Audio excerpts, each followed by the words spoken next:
Hello and welcome back to the Social Team Podcast. I'm John. And I'm Jo, and today we've got another brilliant guest joining us. That's right, he's a man who keeps the network running, the fixer of all things tricky, and probably the person you want on speed dial when things go wrong. It's our head of network services, William Taylor. Hello. Welcome, Will. Welcome, William. Thank you. Will, for anyone that isn't too familiar with what you do, what does a typical day look like for you? Fulfilling claims in the field is really what I'm about, and the role is about. It's about making sure that we have boots on the ground, front line, to cover all the kind of materials we service and every scenario that comes through the front door at Guardsman. So that's furniture protection plans, business to business, has been historically care and repair, and of course we do pass on some of the private leads we get to our franchise as well. So it's all about fulfillment of the customer journey in the home, or sometimes in workshops as well. So your role covers quite a lot of ground, really, but what is the bit you kind of enjoyed the most? So what's the one thing that makes you think, yep, this is why I do this is why I love it? Yeah, I think I love winning business. I like the sales side of what we do, which feeds into the network volumes. I like the fact that we built the network. My time here started in 2012. There were only 30 technicians at the time who were working for us. We built that more than double, and we've got the Safe Clean franchise as well. Cleaning Doctor franchise has expanded. And I like the fact that what we do at Guardsman headquarters is a valued service for customers. Retailers love us. They love carrying our product because it's selling a promise that has value, but in effect it's fresh air. There's no storage, there's no handling costs. They're selling a financial service to customers, and it's just lovely to be able to know that what we do not only delivers to customers but also feeds the network and their families and allows them to earn a good, healthy living for a job they can be proud of, which isn't too stressy. That's really good. That's awesome. That is really good. And so you're new to this new role, so you've been in now for what, coming up 9 months now, and so what's something that you're really proud of in your new role, or something that you think deserves a shout out? I think it's more just joining everything together, and I work with some great people in field services, and yourself, and historically Jamie, Joe. We've got lovely people across the team. But I think the kind of the great thing about now being his role is pulling all the bits together. We were slightly disjointed in structure, in my opinion, because there were kind of three people, all with slightly different objectives, and sometimes we could tug in a little bit of the opposite direction. So it's lovely to just feel like everything's come together. And I get the privilege of sitting at a table with very capable people in field services and in Safe Clean, and just making sure that the network is the best of the best, and you know, doing a pretty awesome job, in my opinion. Totally agree. No, certainly sounds like an amazing little team, and yeah, absolutely doing great stuff in the position you are now. And I know there's a lot of respect for you and your team out there, Will. So it's just awesome, absolutely Thanks. Brilliant. So away from the world of networks and the Guardsman and the busyness of all of those areas, what kind of keeps you busy when you're not at work? Right, busy work. So obviously family is a big commitment, and I'm lucky enough to have three lovely daughters, Hannah, Libby and Charlotte.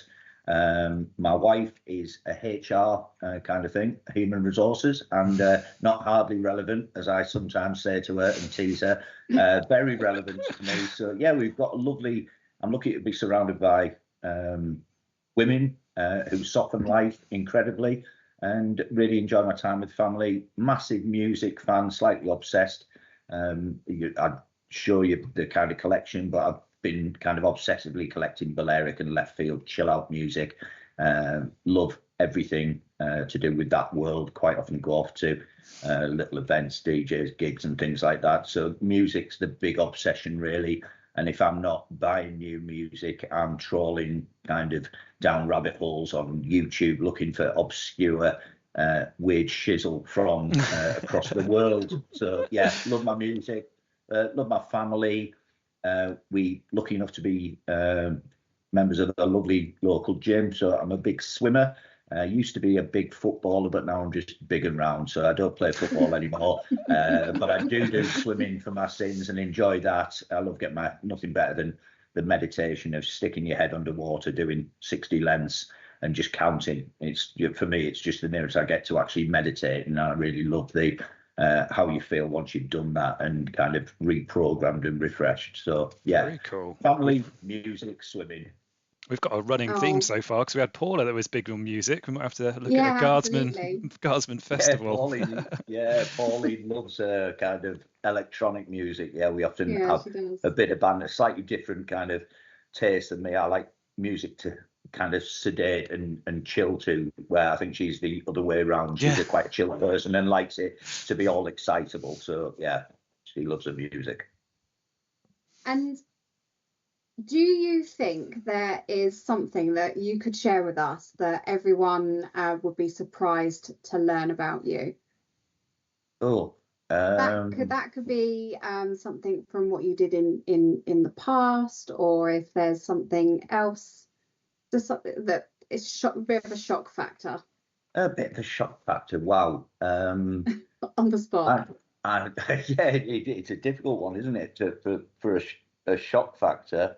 I don't think there's anything really interesting or whatever, that's gonna shock people. I'm sorry, I'm not a shocking kind of person.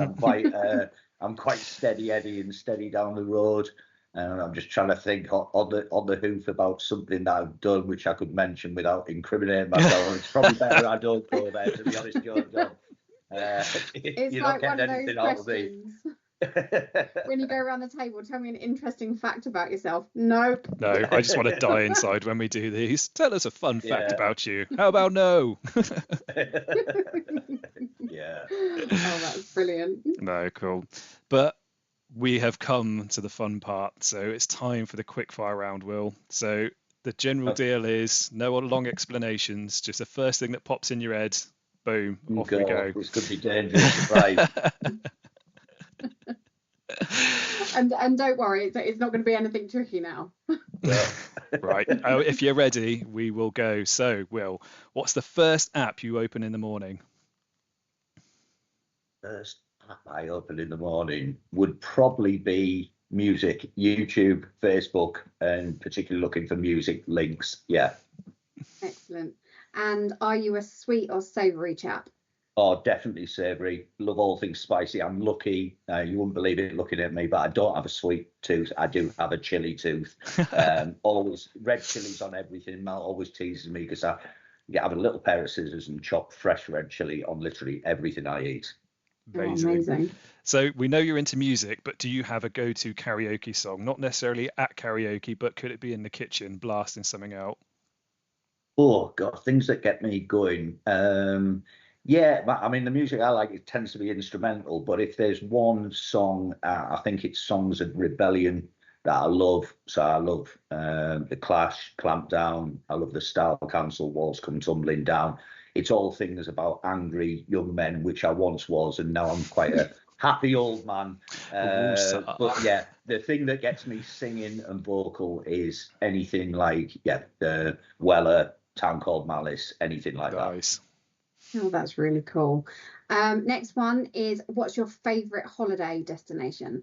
Oh, it's Ibiza every time. You've been there quite a few times now, haven't you? Yeah, 30 times. And we just go year on year, and it's quite funny because Mel used to have this really horrible thing about Ibiza because all my friends went out there in the second summer of love, 89, 88, and I didn't. I fell in love with Mel. And she didn't want to go. She was convinced it would all be like the media says, San Antonio, and like awful and tacky.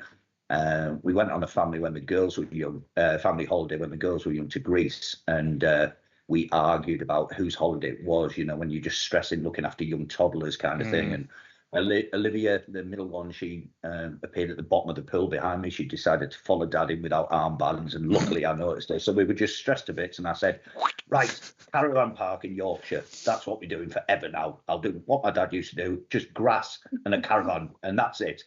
And Mel decided at that point she would play the Ibiza thing because she realised the foreign holidays were over until the kids were over. And then we just went and we saw that it was not tacky where we go. We keep away from where it's a beautiful place up in the north, southwest. You just have to keep away from where the English go, to be honest. And it's perfect. Absolutely. It's really, really pretty and lovely. And the music, and I've met all my musical heroes out there, from Alfredo, Jose, heard lots of them. So yeah, it's always a magical island. Awesome. Sounds What's the perfect. one thing you always have on your desk? Always have on that desk. Oh, it's got to be my phone. Never away. It's just, yeah. It's, to be fair, the technicians and the franchisees are pretty much self-sufficient. But yeah, you do get the odd call. And as you said, Joe, this morning, sometimes they're great, sometimes they're frustrating. You think, why? But yeah, it is what it is. And we're here to help people, and they're helping our customers. So yeah, my phone is never off my desk. Don't read my WhatsApp, so do you? No, I don't. Oh, Yeah, and this is, you've got to remember when there was no forms of communication when I was a kid, Joe. We didn't have phones. We didn't even have computers. You dialed a phone, and every time you rang, I mean, this is the absurdity of having 999 as an emergency number, because you have to go 9, and then it will go 9. Whoever thought of that is obviously an idiot, because it should have been 000 or 0, But anyway, yeah, I don't do WhatsApp. I'm incredibly useless. My girls, always say you never respond to messages. I deleted myself from the family group on WhatsApp because it's just, with 4 girls, they just talk constantly, and it's ping, ping, ping, ping, ping, ping, ping, ping, and stuff. So yeah, I'm a man of few words when it comes to direct communications. Incredibly long emails, as everyone knows, because I'm technical and like to anticipate every possible question. So often overdo it in documents. Brilliant. So on documents, particularly inboxes, are you an inbox 0 person or an unread count chaos? Oh yeah, the girls again tease me, Dad, why have you got 600 unread messages on your phone or whatever? I don't know, because if people want me, they can phone me. I do have quite a good structure in my inbox, to be honest. I have loads of side files, and after I've dealt with something and it's closed and completed, because I'm a bit of a control freak in making sure things get actually finished off, and then I move it to the side box. So my inbox is not massive because it's well controlled and everything's pigeonholed away to the side. Out of sight, out of mind. Yeah, absolutely. Yeah. Change your direction. What's your favourite smell? Favorite smell? It's got to be molten brown tobacco shower gel, which I absolutely love. Mel lets me have it once a year, Christmas, although I did get my Christmas present in June this year because I was moaning about having run out already. But I just love the smell. It's got a really woody smell, and it's lovely when you're having a shower in the morning. It just smells and feels fresh. So yeah, molten brown tobacco, I think it's called. Oh, that's nice. We like a little bit of molten brown. Smell like an old ashtray. Yeah. Brilliant. So next question, what is a film that you've watched more than 5 times? Oh, it's got to be It's a Wonderful Life. I just absolutely love it. It's, the Christmas film, the black and white about an angel getting its wings, and just the whole, brilliant. And it's really interesting because it was actually the American government thought it was communist propaganda when it first came out. So it's just a lovely story about people doing things for the right reasons. Does it make you cry? I've started to have a little bit of a well up there, Joe. Oh. Yeah. Oh, Will. One of those magic things, yeah. It's just a really, really great film, and the girls always go, "Oh no, Dad, please not again." So yeah, but I love it. Leading in nicely to that, so once you're a big ball of emotional mess, what's your ultimate comfort food to make you feel better? Oh, I'm not really. I'm not a kind of comfort food person. But if there was one thing that we were going to do, and I'd do, it would be a sausage and fried egg bun. Ooh. Every day. We've got a great butchers down in the town in Farringdon, Pat Thomas, and he does the most beautiful, like pure meat kind of sausages, lots of variants and things on, what they do, and it's just great because we do them in the air fryer about 16 minutes. Bosch fried egg in, a nice white bun from M&S, and I like it when the yolk explodes, and so that would be my comfort food. Yeah. But is it red or brown sauce? Yeah, but red or brown? It's always Daddy's sauce. Daddy's sauce. He's a brand sauce. My wife is always, the girls are red sauce, definitely. I have my own exclusive little bottle of HP, which no one else in the family likes. Literally Daddy's. Yeah, literally. Absolutely. And your last question, if you could swap jobs with anyone for a day, doesn't need to be in work, could be anyone anywhere in the world, who would it be? I love, in a former life, I love playing music, and I wouldn't say a DJ, but I used to DJ at like bars, restaurants and things, and even was lucky enough to play once in Ibiza. And there's nothing nicer than playing nice music, watching people enjoy it and just get that head rocking kind of thing that you see, or when people come up and say, that's really, lovely. I was lucky enough to play at Satrintia in Ibiza because John, who's a friend now, let me play there. And there was Mel, and there was one of the Coconuts from Kid Creole and the Coconuts, one of the ladies who was the backing singers. And she came up after I'd played and she said, Will, your music is beautiful. And I thought, I can live on that forever. I was just really excited that. So it would be playing music at some shacky beach bar in Ibiza where people just drink and other things, and just and life is sedate and sunny and just beautiful people having fun. That's my ideal job. That sounds amazing. Will Taylor now taking bookings for celebrations in your local area. I did. Well, I'm lucky. I did actually play. A friend of mine asked me to play his wedding, and I said, please don't ask me to play the wedding. I'm not a wedding DJ at all. And he said, no, I love your music, play. And again, no one was dancing. One bloke even came up to me in front and he said, will you play one record that anyone even knows? And I thought, I thought, my work here is done. I'm so glad I can play music that no one else has heard of.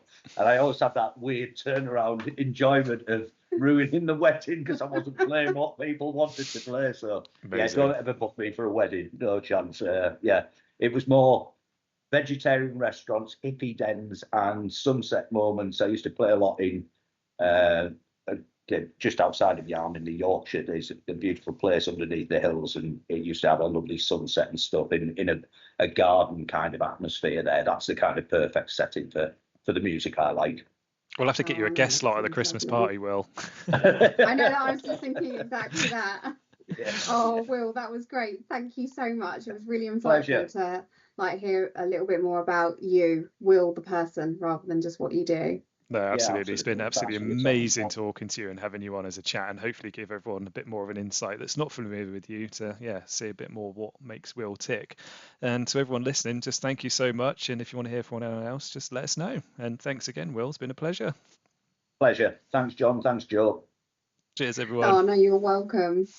So more guests and more stories, and definitely more Quickfire Chaos coming soon. Thank you to everyone for tuning into the Social Team podcast. Thanks. Bye-bye, everyone.